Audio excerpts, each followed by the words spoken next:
Blessed morning, everyone. Thank you. We thank our Father God in the name of Jesus for a new day. It's this January 3, 2025. Fresh from the bed. Morning dito sa Houston, Texas. Diyan sa inyo ay evening sa Philippines. Welcome dito sa ating live at dito tayo mag-aral sa salita ng ating Panginoong Hesus sa pamamagitan ng gabay ng banal na Espiritu. Welcome everyone sa lahat ng gustong matuto sa salita ng ating Panginoong Hesus. Ngayon ay Biyernes ng umaga. Hallelujah! Praise the name of the Lord Jesus Christ. Thank you, Jesus, for a new day. Holy Spirit, no, dahil tayo ay muling nagising, si Tita Vits ay fresh from the bed. Hallelujah. Praise the name of the Lord Jesus Christ. Ayan mga ka-Team Jesus. Welcome dito sa ating live at panibagong mensahe na naman ang ating makukuha sa salita ng ating Panginoong Jesucristo sa pamamagitan ng banal na Espiritu. To God be the glory and honor. Hallelujah. Praise the name of the Lord Jesus Christ. Welcome dito at simulan natin ang ating Bible study sa pamamagitan ng ating pagdarasal. Hallelujah. So Father God, in the name of Jesus, kami po ay nagpapasalamat sa inyo sa panibagong umaga sa akin dito, gabi dyan sa Pilipinas. Maraming salamat sa iyong katapatan at kami po ay maayos na nakatulog. Ang aking mga kapatiran dyan sa Team Jesus ay maayos na nakaraos sa buong araw ng Biyernes at kami dito ay maayos at aming pagtulog sa gabi ng Webes. Salamat po sa kalakasan ng aming pangangatawan at muli mo kaming nirindo ang aming mga lakas at sa panibagong umaga na kung saan kami naman ay makapagsilbi sa inyo. Panginoong Diyos Ama, salamat sa pagkakataon na ito na kami ay nandito na naman nagfe-fellowship, nagtipon-tipon upang ikaw ay itaas, upang ang pangalan ng iyong anak na si Jesus ay aming itaas at aming maipakilala sa sanlibutan. Tulungan mo kami sa oras na ito na ikaw po ang aming maging gabay, ang iyong banal na Espiritu, ang aming maging gabay. We acknowledge the Holy Spirit to dwell upon us as we continue to praise you, as we continue to adore you, as we continue to worship you in spirit and in truth, Father God. Hallelujah. Hallelujah, hallelujah. Sinasamba ka namin, tinataas namin ang iyong pangalan. Ang pangalan ng iyong anak na si Jesucristo ay walang ibang makilala kundi siya lamang. Siya ang pinakatanyag na pangalan sa sanlibutan at amin siyang itinataas at amin siyang pinupuri. Oh, hallelujah, hallelujah, hallelujah. Habang kami ay patuloy na nag-aaral, patuloy na kinikilala ang presensya ng banal na Espiritu. Oh, hallelujah. Hallelujah. We praise you, we adore you. Father God, in the name of Jesus, tulungan mo kami, buksan mo ang aming mga isipan, ang aming mga puso, na maging karapat-dapat kami sa inyo at maintindihan namin ang mensaheng nais mong iparating sa bawat isa. Maraming salamat sa oportunidad, maraming salamat sa internet connection, maraming salamat po. At ikaw po ang mag-iingat sa bawat isa at ikaw rin ang magbibigay ng matibay na wifi connection nang sa ganoon ay maging maayos ang daloy ng aming Bible study sa araw na ito, Panginoong Hesus. Maraming salamat po. Itago mo ang iyong lingkod sa cross ni Panginoong Hesus nang sa ganoon hindi ako ang makikita kundi ang kaluwalhatian mo, Diyos Ama. Sa pangalan ni Jesus, Amen! Ayan! So, naalala natin ang ating pinag-aralan kahapon. Yun ay nasa Romans 1st chapter 7 to 17, no? 8 to 17. At kung i-recap natin ang ating mga ang mensaheng nais iparating ng ating Panginoong Jesucristo, ng banal na Espiritu, ay yung yung sinasabi diyan, no, yung kababaang loob, hindi yung kababaang loob kundi yung fellowship ng bawat magkapatiran, fellowship ng body of Christ. Ano pa? Yung ang tumatatak dito sa aking isipan ay yung hindi tayo namimili sa pagbabahagi na natin ng salita ng Diyos. Everybody, lahat ay pwedeng matuto sa salita ng Diyos at na pwedeng makatanggap sa libreng kaligtasan kung sila ay naniniwala. Ano pa? Wala tayong ikinahihiya, hindi tayo nahihiya na ibahagi ang salita ng Diyos. Hindi tayo nahihiya na i-publicize ang ating mga pananampalataya sapagkat mayroong kapangyarihan ang salita ng Diyos sa pangalan ni Jesus upang mabago ang sitwasyon ng isang tao.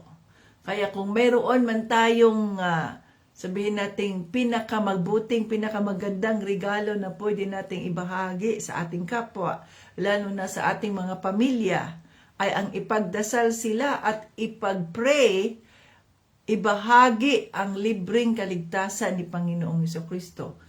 No, ipagdasal at i-claim ang kanilang mga kaligtasan at ibahagi ang libreng kaligtasan para sa kanilang mga kaluluwa. Yun ang pinakamagandang regalo na maaring ibigay natin sa ating kapwa.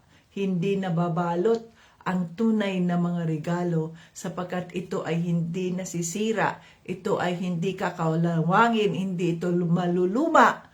Subalit ito ay magdudulot ng kabutihan, ng kaligayahan, ng kapayapaan sa buhay ng isang tao. Okay, so yan ang ating ang ilan sa mga reflections na nakuha natin doon sa January 2 na mensahe ng ating Panginoong Jesus. Ngayon ay ano naman kaya ang mensaheng nais niyang iparating? So, tingnan ninyo ang inyong mga Biblia, kung mayroon kayong mga Biblia. Okay, mga Biblia, tingnan ninyo ang inyong mga Biblia. Ang aking Biblia ay English, kaya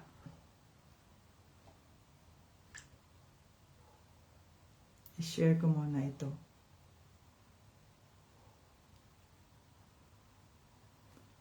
So, ang aking Biblia ay English. Kaya mayroon ako ritong tablet. So, itong aking tablet, Jesus. Ayan. Na tablet pala. Notebook. So, tingnan ko dito kasi yung aking Bible ay English. So, mas mabuti kung ang gamitin natin ay, yun, itong aking Bible. Ang gamitin natin ay Tagalog para kasi tayo ay mga Pilipino at mas naintindihan natin ang Tagalog. No?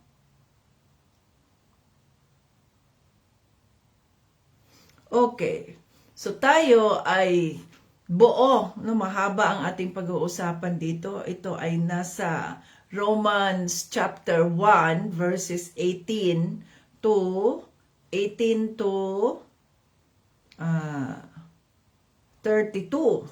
No, 18 to 32.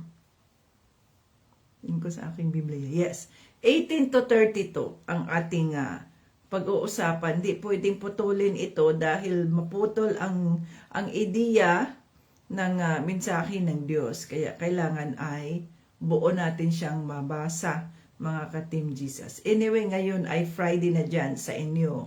So, ngayon dito sa akin ay Biyernes ng umaga. May trabaho pa, Team Jesus.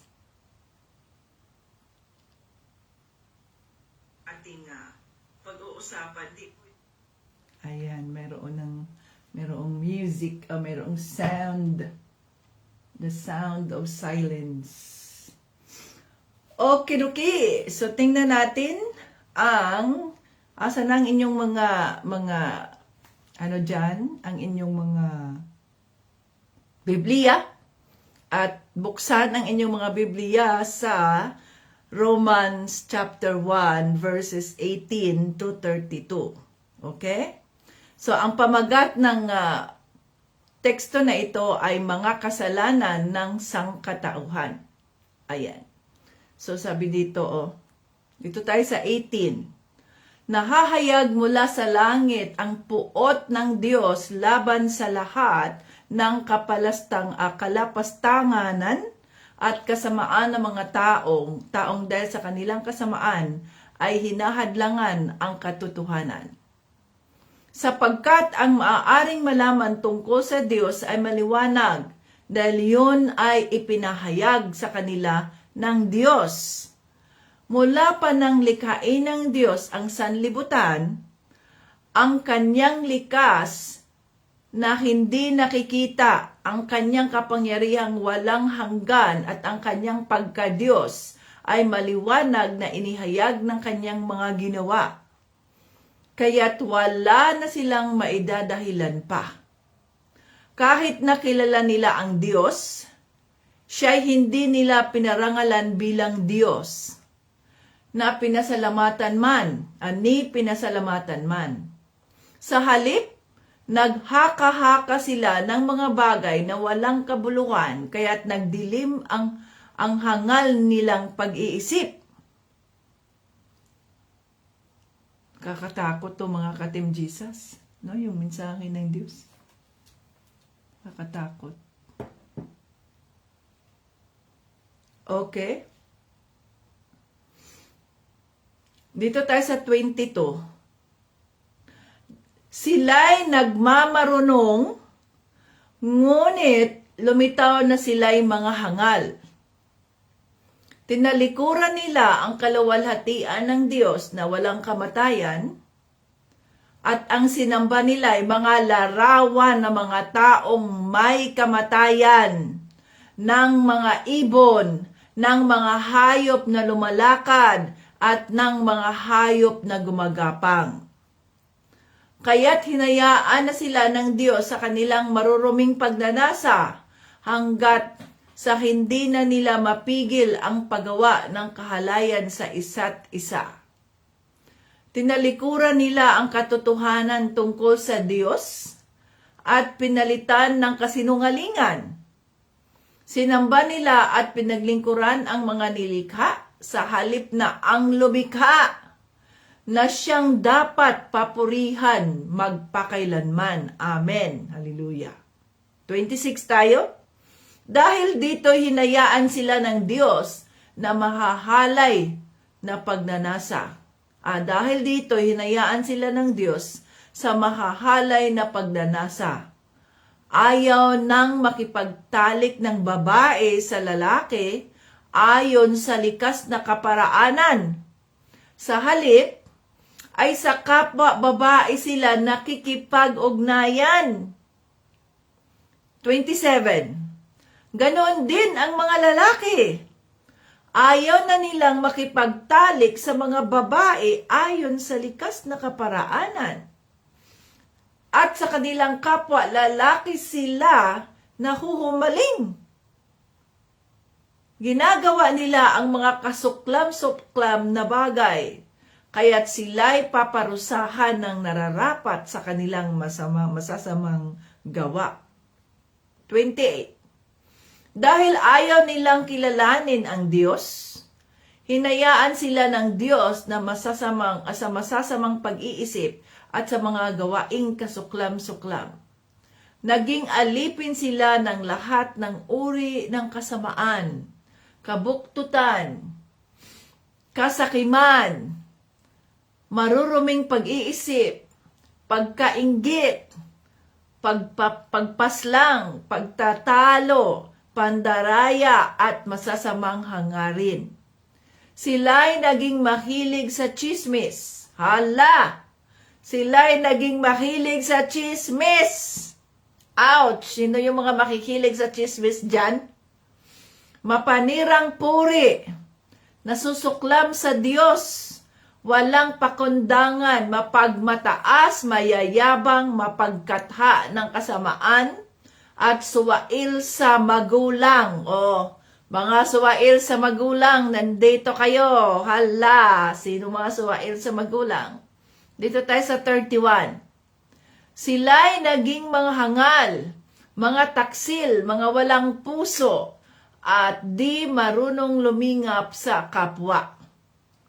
Nalalaman nila ang utos ng Diyos na karapat-dapat sa parusang kamatayan ang mga gumagawa nito.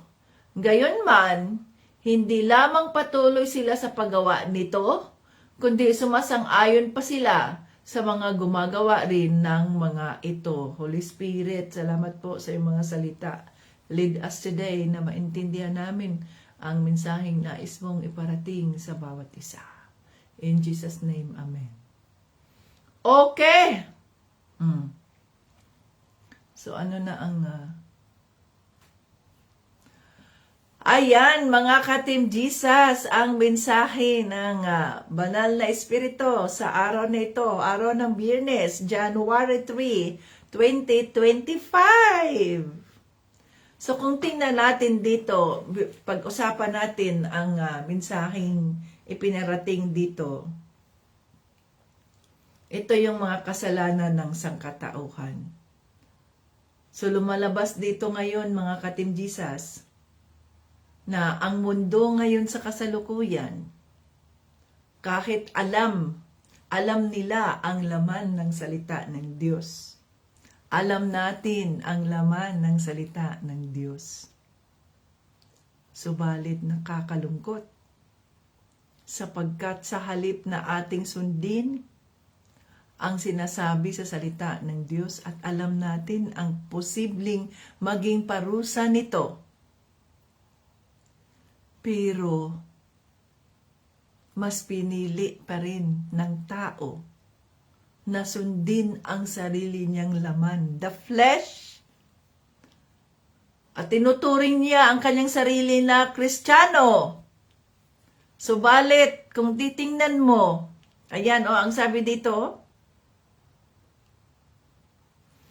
sa ayaw at sa gusto ng tao, ang Diyos, ang Diyos ay ilaw, ang Diyos ay maliwanag. Kaya nga, kapag nandoon ang presensya ng banal na Espiritu, ang kadiliman ay nawawala at ito'y napapalitan ng liwanag. Ang kalungkutan ay nawawala at ito'y napapalitan ng kaligayahan o ng kagalakan sa puso. Ang kasamaan ay nawawala at ito'y napapalitan ng katuwiran ng Diyos. Dahil sa ayaw at sa gusto natin, yun ang katangian ng Diyos Ama. Siya ang ilaw. Siya ang liwanag na kailangan ng tao sa mundong puno ng kadiliman. Subalit anong ginawa ng tao? We deny. Itinakwil natin. Ang likas, ang kaanyuan ng Diyos, sabi dito sa 20, mula pa ng likhain ng Diyos ang sanlibutan, ang kanyang likas na hindi nakikita, ang kanyang kapangyarihang walang hanggan at ang kanyang pagka-Diyos ay maliwanag na inihahayag ng kanyang mga ginawa. So, di ba, pag pumunta tayo sa isang lugar na napakaganda, o kaya kahit sa pagising man lang sa umaga, kahit hindi natin nakikita ang Diyos na ating pinaniniwalaan, ito'y makikita sa kanyang mga likha. Kung siya ba ay totoo o hindi, unang-una ang tao, ang sistema ng tao.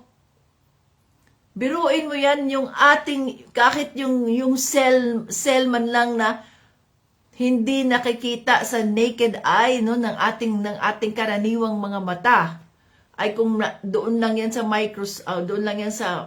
microscope, ay makikita mo na kahit yung cell na yan, na doon nagsimula ang buhay, biruin mo yan, na sinasabi ng mga scientist, ng mga atheist na evolution daw tayo nag-umpisa, mula tayo nag-umpisa sa chimpanzee o sa unggoy. No, we cannot. It could not be. No?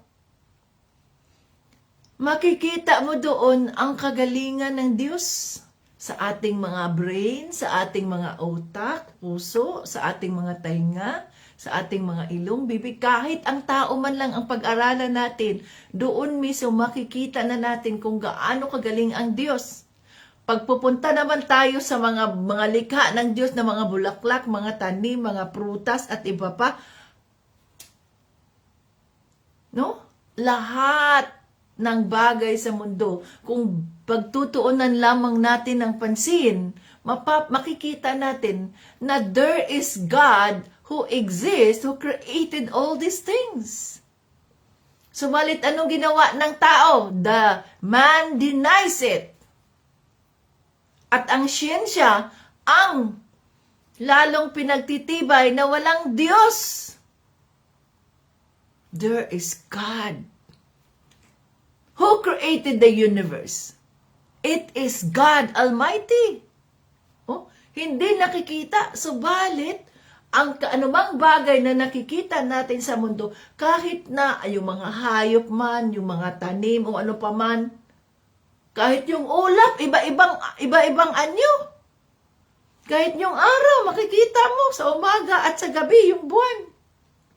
Yun ay magpapakita, yun ay mga ebidensya na there is God who created the world, the universe.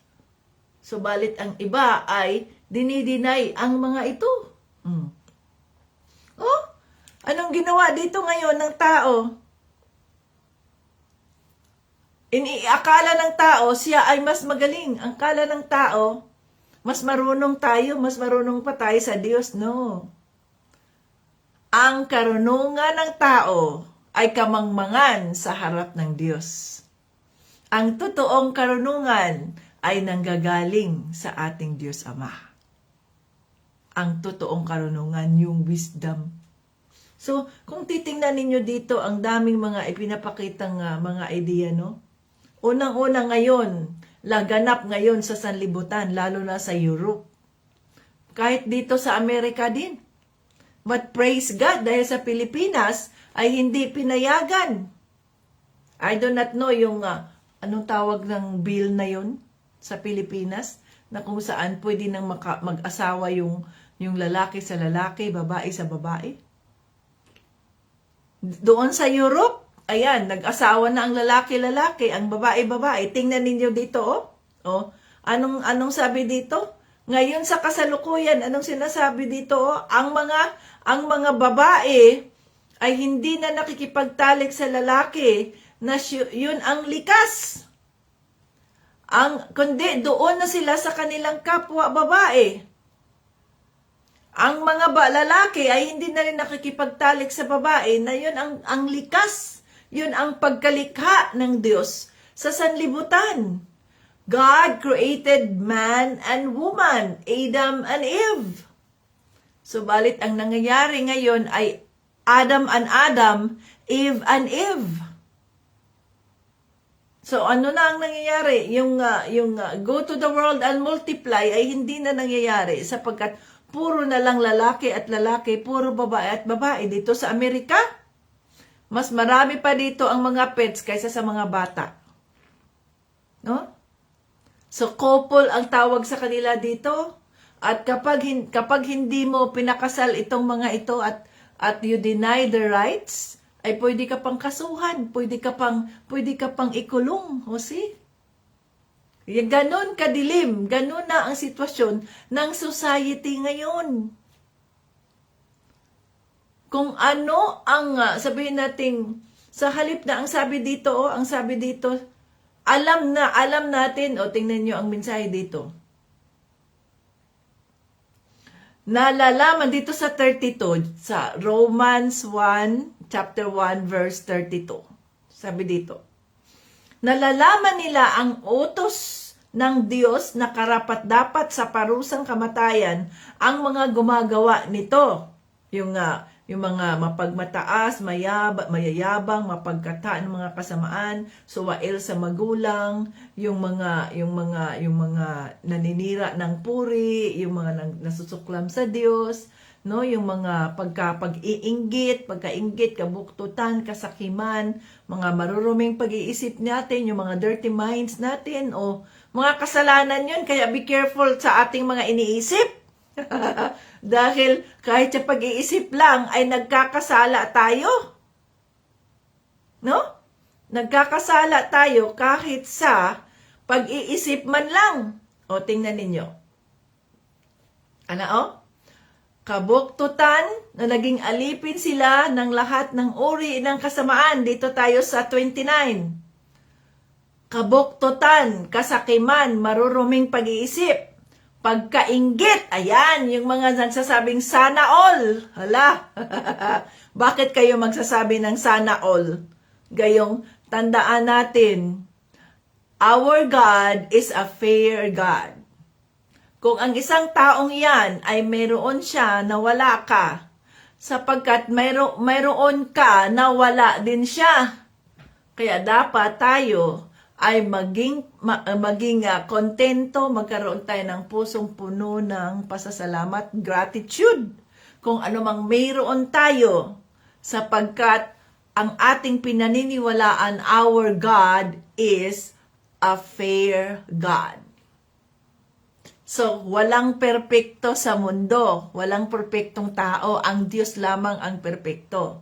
Kaya nga, walang perpektong tao, nang sa ganoon, kagaya ng mga kamay, o tingnan ninyo ang mga kamay natin, 'di ba? May mga spaces, may mga spaces. So, ito yung mga imperfections ng tao, itong mga spaces na ito. So, bakit may mga spaces? Nang sa ganoon, pag nagsama-sama, no, pag nagsama-sama ay mabubuo. Mas magiging matatag, mas magiging malakas. Kaya ganon ang tao. Pag nag-iisa tayo, hindi tayo makakatayo mag-isa. Subalit kapag magsama-sama tayo, kaya nga ang body of Christ ay kailangang magsama-sama at magkaroon ng pakikipag-isa. Ayan o, holding hands, nang sa ganoon ay magkaroon ng katatagan, encouraging each other, loving each other, no? Sharing each other. Ganyan ang mga Kristiyano, ang body of Christ. Nang sa ganoon ay maging matatag tayo, anuman ang mga sitwasyon na dumating sa ating buhay, hindi tayo nag-iisa. Nandoon ang body of Christ na kasama natin na nakikipagdasal sa atin sa ating mga sitwasyon. Ano? So yan ang sinasabi dito.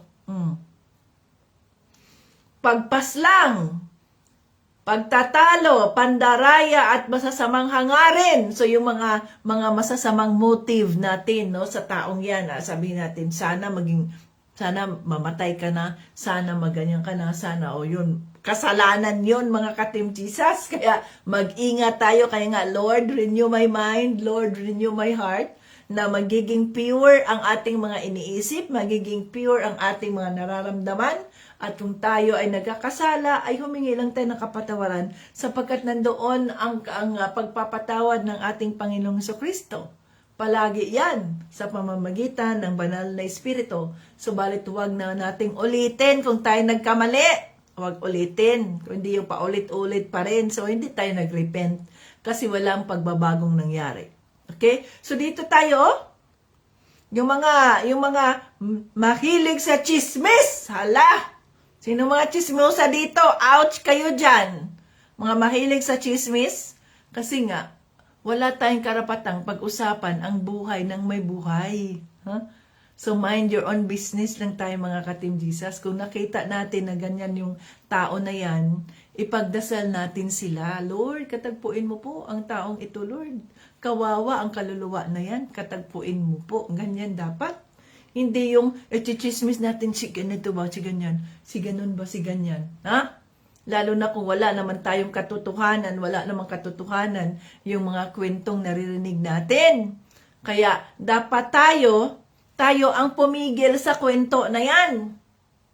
Ayan, ano bang sinasabi dito? Sinasabi dito sa ending.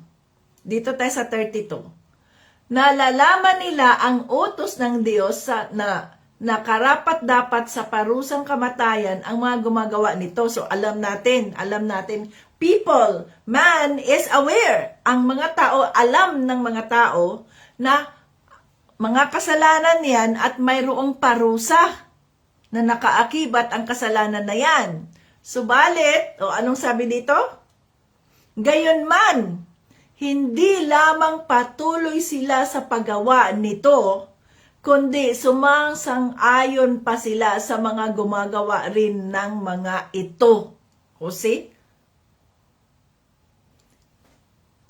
Hindi lang na nagpapatuloy sa paggawa ng kasalanan, kundi sumasang-ayon pa sa mga gumagawa rin ng mga ito.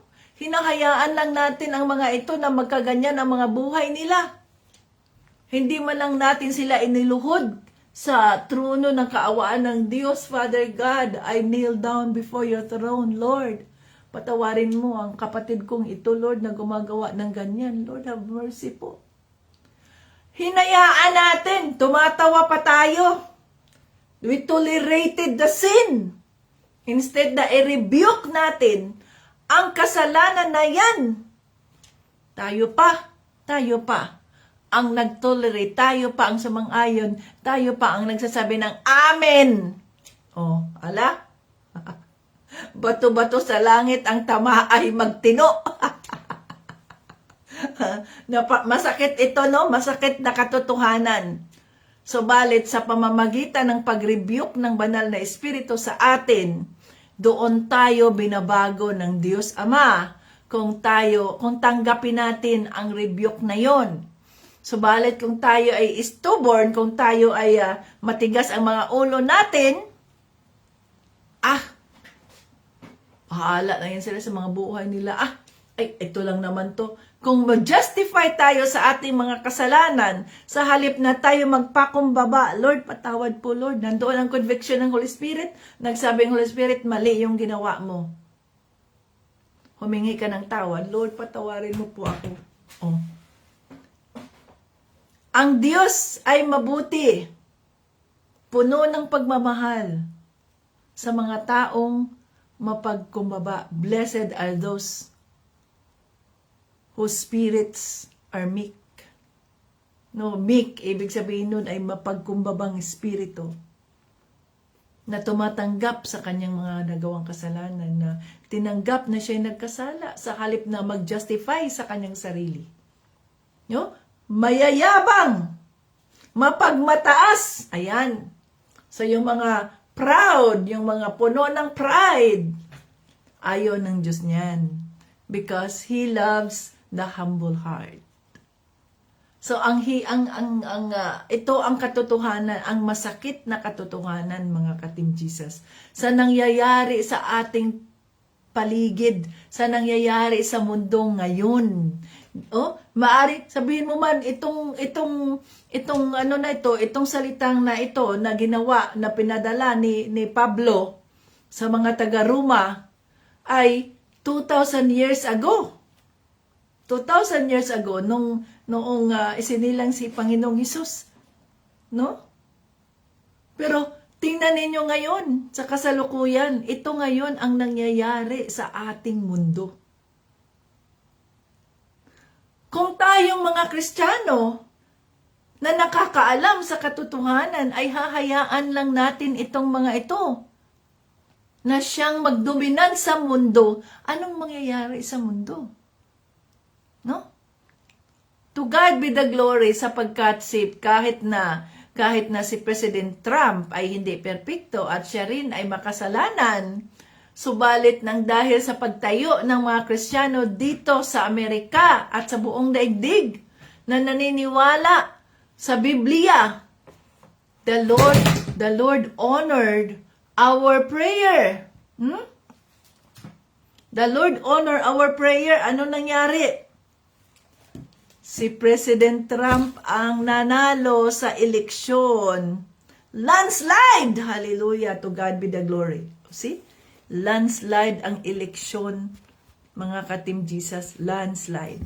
Bakit? Sapagkat naniniwala tayo, ang mga Kristiyano dito sa Amerika ay tinayuan nila ang kanilang mga pananampalataya at nagkaroon ng tinatawag na tinatawag na prayer and fasting for 40 days ang ginawa ng mga Kristiyano dito sa Amerika.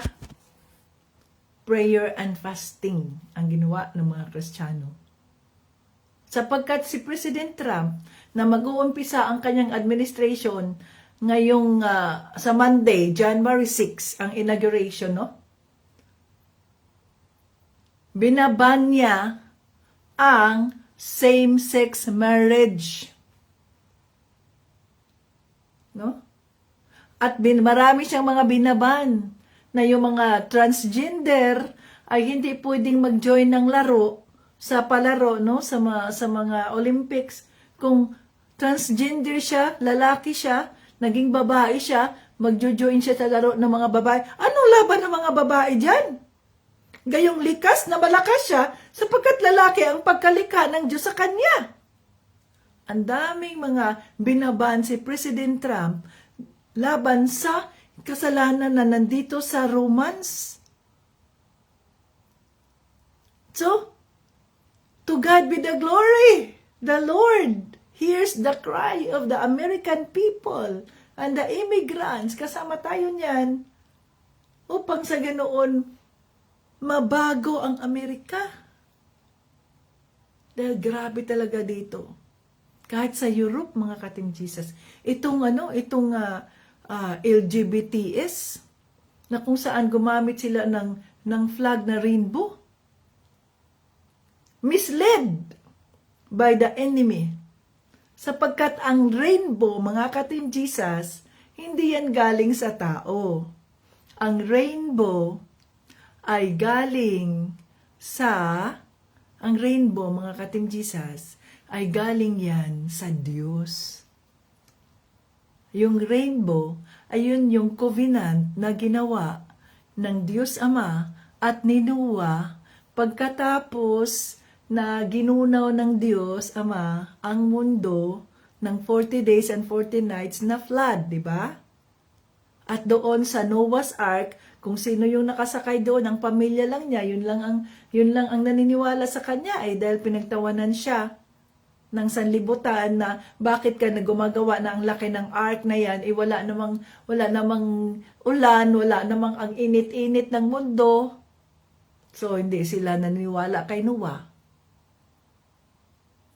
So, ang pamilya lamang ni Noah at ang mga hayop ang nakapasok sa arka.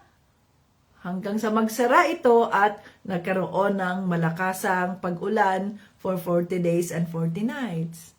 At pagkatapos nun, malinis na ang mundo, ay nagkaroon ng bagong covenant. No? Si Noah at ang Diyos. Yan ang rainbow. A new covenant. Yan ang pakahulugan ng rainbow. Subalit ngayon sa kasalukuyan, ang rainbow ang ginawang simbolo ng mga transgenders, ng mga LGBTs. At tayo ay pag mayroon silang mga affair, tayo na mga Kristiyano, nagjo-join din tayo. O yan ang sabi dyan, no? Yan ang sabi dyan, no? Gayon man, hindi lamang patuloy sila sa paggawa nito, kundi sumasang-ayon pa sila sa mga gumagawa rin ng mga ito. No?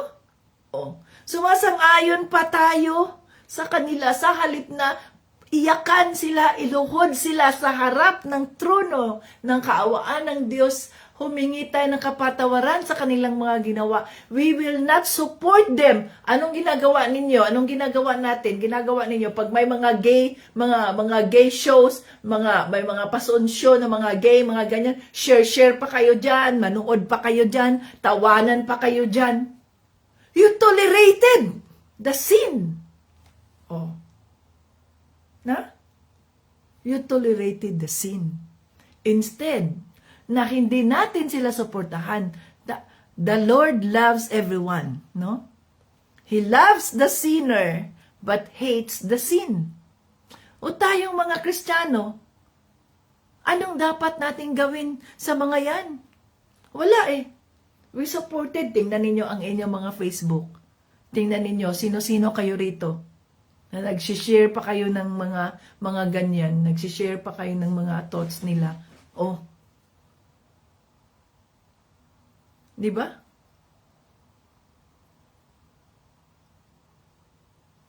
So yan ang mensahe ng ating Panginoong Jesucristo.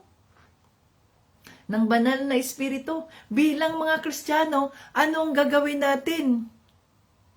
Kaya nga, give us pure heart. Give us pure heart. Yung sa salita ng Diyos. Yung sa kanta, create in me a clean heart, O God, and renew a right spirit within me. Cast me not away from thy presence, O Lord, and take not thy Holy Spirit from me. Restore unto me the joy of my salvation, and renew a right spirit within me. Hallelujah. So kailangan sa ating pagising, mga ka-Team Jesus, yun ang ating ipagdasal. Lord, renew my mind. Lord, renew my heart. Forgive me kung ano man po ang aking nagawang kasalanan sa harap mo at sa aking kapwa. At gawin mo akong pure, matuwid sa iyong harapan. No? Ang mensaheng ito ay hindi lamang sa kahit na sino o sa iilan, kundi ito'y para sa ating lahat. Isang refleksyon, isang eye-opener sa atin na sa akala natin yung mga maliliit nating ginagawa ay okay lang yan, no? Hindi. Kung ito'y hindi naaayon sa salita ng Diyos, ito'y hindi nanggagaling sa Kanya. Galing yan sa kaaway ng Diyos, sa demonyo. We have to fasten our seatbelts. Malapit nang dumating, malapit nang bumalik si Panginoong Hesus doon sa pamamagitan ng ulap ha, clouds ha. Huwag tayong maniniwala sa mga peking, Hesukristo. Dahil ang totoong Hesukristo, ang kanyang pagbabalik ay doon lamang siya sa clouds, sumasakay siya ng maputing kabayo. Hindi kung saan-saan siya nanggaling. So ito ngayon, makikita ninyo ang kasamaan ng mundo, ano? Sabihin mo, ikaw naman Tita Vits ay mapanghusga. Sila naman din mga yan ay mahal din ng Diyos. Of course, mahal sila ng Diyos. Kaya nga, sinong dapat magbahagi sa kanila ng katotohanan dahil mahal sila ng Diyos? Ang mga tao bang nasa mundo na nagtutolerate din, na nagpapatuloy na sumasang-ayon pa rin sa kanila, sumasang-ayon sa kanilang mga gagawa? O tayo, na mga Kristiyano na nakakaalam sa katotohanan at alam nating mali? Pero anong ginawa natin? Tayo'y nanahimik. Nanahimik tayo. No, hindi tayo pwedeng manahimik. Kailangan nating isaliwalat, kailangan nating ibahayag ang katotohanan sapagkat yun lamang ang paraan, 'di ba? Anong sabi dito sa Romans chapter 1 verses 16? Anong sabi dito? For I am not ashamed of the gospel, because it is the power of God that brings salvation to everyone who believes. O see? Bring salvation to everyone who believes. Kaya ito, 2025 na mga ka-Team Jesus, ito ang ating pagkakataon na ma-redeem natin itong mga taong ito na nabalutan ng kadiliman, ng kanilang kasakiman sa sarili nila, na nagsisinasabi nila, this is the way I was born. I was born this way. No! You are not born that way. You are born according to the creation of God. God created man and woman. Hindi yung man to man or woman to woman, no. So ang ating mundo ay patungo na sa Sodom at Gomora, na para ng Sodom at Gomora. Kaya anong gagawin nating mga Kristiyano? Huwag nating hayaan yun. Paano natin sila tutulungan, itong mga taong ito? Hindi naman natin sila pwedeng diretsuhin, hoy bakla, hoy tomboy, masama yung ginagawa mo. Hindi yun pwedeng ganun. Iluhod natin sila sa trono ng kaawaan ng Diyos. We intercede for the salvation of these souls. Humingi tayo ng kapatawaran sa Diyos sa mga taong ito. At humingi tayo ng wisdom o gabay ng banal na Espiritu kung paano nating ma-reach out ang mga taong ito na hindi sila, yung rebuke with love, na hindi sila aalis o kaya'y mas lalong lalayo sa presensya ng Diyos, kundi lalapit sila sa presensya ng Diyos ng dahil sa atin, sa mga buhay natin, na nakikita nila ang kakaiba o pagkakaiba ng taong ito, ng pagkakaiba ng buhay mo sa ibang mga tao. No? We will not condone sa kanilang mga ginagawa. We will ask the Holy Spirit, Holy Spirit, Mayroon akong pinsan na ganito, Holy Spirit, mayroon akong kaibigan na ganito, mayroon akong office mate na ganito. Anong gagawin ko para matulungan ko siya? Anong gagawin ko? Use me. O kaya magpadala ka ng tao o anghel mo na yung gagamitin, kung hindi man ako, na yung gagamitin upang makilala niya ang katotohanan at siya'y magbago at mabigyan siya ng pagkakataong maibalik sa presensya ng ating Panginoong Hesus. Hallelujah. Napakabuti ng Diyos. Lord, salamat po. Lord Jesus, Holy Spirit, salamat po sa iyong mensahe sa araw na ito. Oh, hallelujah, hallelujah. Hallelujah, Father God. Hallelujah. Hallelujah. Tinataas ka namin. Tinataas ka namin, Diyos Ama. Tinataas ka namin, Panginoong Jesucristo. Tinataas ka namin, Banal na Espiritu. Maraming salamat po sa eye-opener na ito ng inyong mensahe. Masakit man po ang katotohanan. Subalit, Lord, sa pamamagitan ng pagtanggap ng katotohanan na ito, dito namin nababago ang aming mga buhay at mas lalo pa naming mapalapit ang aming mga puso, ang aming mga kaluluwa sa inyong presensya, Panginoong Hesus. Oh, hallelujah. Salamat, Lord, sa pagkakataon na ito, Lord. To you be all the glory and honor, Father God. Napakabuti mo po sa iyong mga anak. Salamat, Lord. At nire-rebuke mo kami, Panginoon, nang sa ganoon po ay maituwid namin ang aming mga nagawang kasalanan sa inyo. Maraming salamat po, Lord Jesus, Holy Spirit. Maraming salamat po. Nagpapakumbabay kami sa trono ng kaawaan ng Diyos Ama. Hallelujah. Lord, linisin mo ang aming mga isipan, linisin mo ang aming mga puso. Ano man po ang aming nagawang kasalanan laban sa inyo, Lord. Patawarin mo po kami, Panginoong Hesus. Salamat po sa pag-rebuke sa amin sa oras na ito. Lord, turuan mo kami, Lord, kung ano ang nararapat sa iyong harapan. Panginoon, linisin mo ang aming mga isipan, linisin mo ang aming mga puso, na maging matuwid kami sa inyong harapan na, oh, hallelujah. Gamitin mo ang aming mga buhay nang sa ganun po, sino man po ang mga nasa kadiliman, ay gamitin mo upang matagpuan nila ang katotohanan, Panginoong Diyos. Lord, tulungan mo kami sa aming goals sa 2025, Father God, na makalikom kami, maka-harvest kami, makaani kami ng maraming mga kaluluwa para sa iyong kaharian, Panginoong Jesus. Lord God, tulungan mo kami.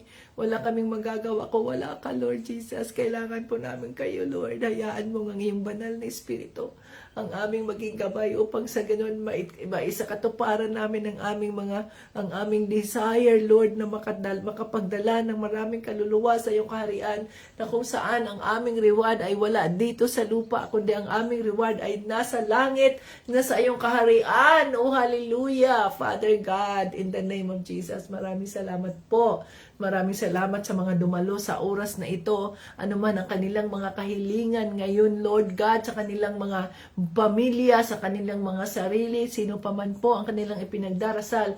Panginoon, let it happen, let it come to pass. I declare, Father God, answers of their prayers in the name of Jesus and by the blood of Jesus. Father God, katagpuin mo po ang bawat isang nandito at ang kanilang mga pamilya, Lord. We claim the salvation of their families in the name of Jesus and by the blood of Jesus. Oh, hallelujah, Father. Thank you. Thank you that you provided everything for us. Thank you that you are our great healer. You are our great provider. You are our Jehovah. Oh, hallelujah, the great I am. Thank you, Lord. Thank you, Lord, the forgiveness of our sins. Thank you. Thank you, Father God, Lord, for another chance, Lord, na mabago namin ang aming mabuhay at maging banal kami, matuwid sa iyong harapan. Hallelujah, Father God. To you be all the glory and honor, Lord, in Jesus' name. Amen! Oh, hallelujah! Praise the name of the Lord. Thank you, Jesus! Woo! Ang sarap ng aking pakiramdam, ang sarap na pag-usapan o pag-aralan ng salita ng Diyos, mga ka-Team Jesus. Kaya ganun yung Bible study. No, hindi lang yung isang verse mo lang ang tingnan, ang basahin mo ayos na, no. Kailangan na thought by thought para maintindihan natin ang kabuuan. Oh? So, napakabuti ng Diyos. Ako ay talagang masayang-masaya ako na sa pagising ko sa umaga ay ito na kaagad ang aking ginagawa na nagpupuri sa Diyos, nag-aaral sa Kanyang salita at hindi ako nag-iisa kundi kasama ko kayo at ang buong mundo. Oh, hallelujah. To God be the glory and honor sa isang pribilehiyo na ako'y nakapag-live. Malakas ang aking pangangatawan kahit pagod sa gabi. Sa dami ng mga ginagawa, at ako'y natutulog ng maaga, nang sa ganun ay maaga din akong magising. Kaya sikreto ng mabuting pangangatawan ay matulog ng maaga at maagang gumising. Ganyan yan, kaya ako natutulog ng maaga. To God be the glory and honor. God bless everyone at maraming salamat sa inyong pagdalo. Hanggang sa muli, huwag niyong kalimutan, gawa kayo ng sarili ninyong reflection. Ilagay nyo ang comment dyan at copy-paste din ninyo at ang inyong mga Biblia ay lagyan ninyo ng date, lagyan ninyo ng ang mga pinag-aaralan natin. Ngayon ay 1/3/25. So ang ating mga Biblia ay ating lagyan ng mga markers para sa ganun, pag nangangailangan tayo niyan, nandoon ang mensahe ng Diyos na magbibigay sa atin ng encouragement na kapag ang isang tao ay matuwid sa harap ng Diyos. Sabi nga niya, no? Delight in the Lord and He will grant the desire of your heart, of your heart. So sa araw-araw, mag-delight tayo sa Diyos, magpuri tayo sa Diyos, pag-aralan natin ang Kanyang mga salita, sapagkat ito ang ating magiging gabay upang tayo ay maging matuwid sa harap niya. At sa pamamagitan ng mga buhay natin, makita ng iba ang pagkakaiba kung bakit ganito siya, kung bakit ganun siya, sapagkat mayroon tayong Kristo sa mga puso natin. To God be the glory and honor. Yun lang ang pwede nating maipangyapang, na tayo ay mayroong Kristo, na tayo ay iniligtas na ng ating Panginoong Jesucristo mula sa ating mga kasalanan. Hanggang sa muli, Jesus loves us. Huwag kalimutan, pwedeng mag-join sa Facebook, pwedeng mag-join sa YouTube.